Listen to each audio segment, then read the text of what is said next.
So this is Flesh vs. Spirit part 12, I believe. And we're going to summarize a little bit of Ephesians 2 and 3. So in the last part, when they were saying we're by nature the children of wrath, even as others. So they're saying that when they worked in the flesh, that they were the children of wrath because they weren't set apart by working with Christ. They were set in the law of flesh because they were working in their flesh and not working in the spirit. And then Romans chapter 7 verse 23 and 4 is actually, as God told me when I was recording earlier, that it's written by Paul, who was well known as the Christian killer and the one that also was delivered by God and started working as a disciple.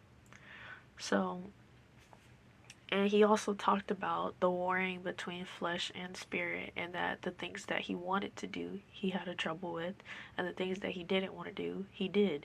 So, and I definitely feel that too. And it also made me realize that, Paul had a spiritual gift to be able to feel that difference, because a lot of people can't feel that difference. A lot of people don't have that discernment to be able to see what they struggle with and see and feel the warring. But we're going to go to Romans chapter 7, 23 and 24.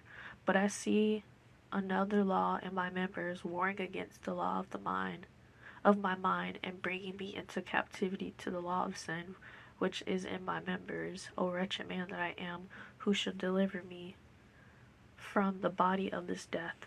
So he's saying he sees another law in the members, warring against the law of their mind and bringing them into the captivity of sin.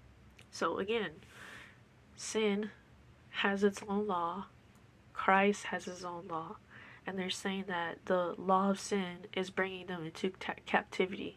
Because if you do notice, people that do live by their flesh, they continuously are in the same cycle of living that pattern. And then they're also saying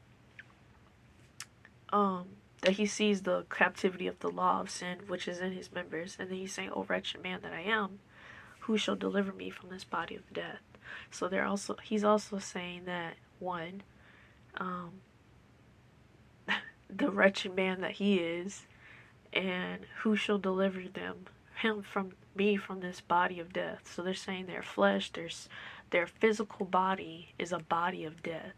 So each one of us, when we're born, this body is a body of death, and they're saying who can help them, and in this case it is God. That's how you